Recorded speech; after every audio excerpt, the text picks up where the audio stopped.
You may remember not too long ago I shared how to write a book description on nonfiction. But what if you want to write a book description for fiction? Well, good news, I've brought in a person that I can really rely upon for their information on how to write a book description for fiction. Stick around.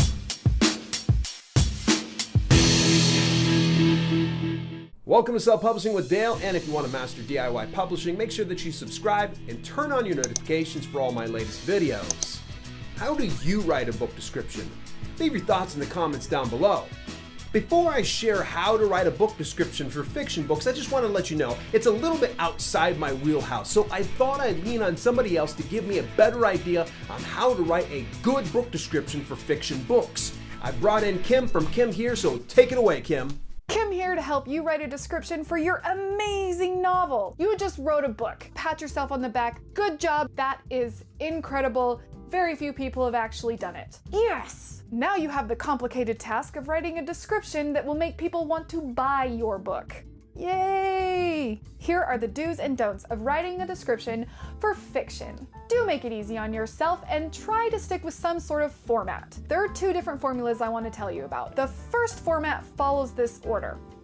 Normal setting, but when, raise the stakes, ask a story question. Tell us one sentence that is normal for your character. Then tell us what happens that makes everything abnormal, therefore introducing the actual story. Raise the stakes. Make it matter. This is what takes it to a new level that makes the reader have to know what's going to happen next. Ask a story question. Will they survive? Will their love make it? Will the robots take over the earth and kill us all? We don't know! You need to ask the question so the reader feels like they need to know. The next formula identifies story elements that you can then plug into a description.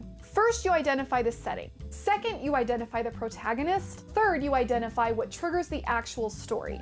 Fourth, you identify why that's a problem. And the fifth thing you do is identify the stakes. Just like the last formula I talked about, it's a series of story elements that you wrap up in pretty little descriptive words that make your book sound incredible. Don't give away any spoilers. I know it's tempting to lay out every single detail of your book because they're so important, but they'll get there if they read the book. If you give spoilers away, you're just gonna have angry readers. Trust me. Do use a good hook for your opening line. Many people don't read past the first line on the back of a book. You need that first line to basically grab them by the throat. Don't use a rhetorical question as your hook. Please try to avoid the big, what happens if robots take over the earth and all of humanity is turned into garbage piles?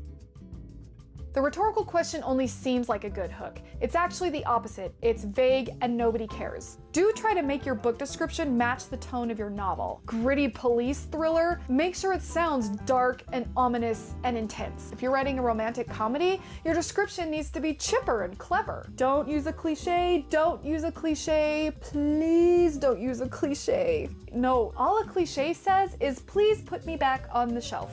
Do make sure that each line is compelling enough to make the prospective reader read the next line. Every line in your synopsis should lead them to the next line. Every single word should lead to the next word. Every line in the description needs to keep them going so they buy your novel. Maybe don't compare your book to other works. I'm sorry, but your book is just not the next Harry Potter. It just isn't.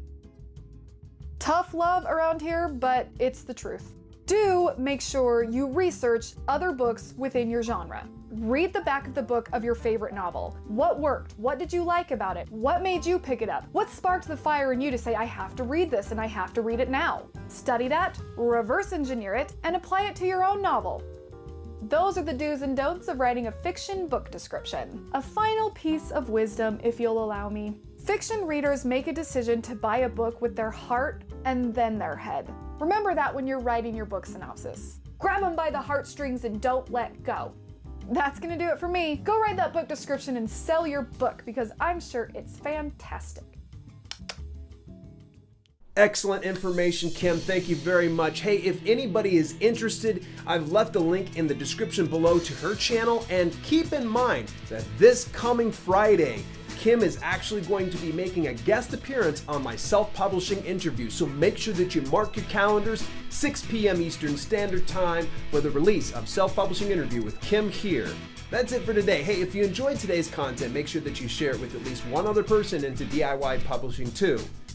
Till later, this has been Self-Publishing with Dale, and I'll see you soon.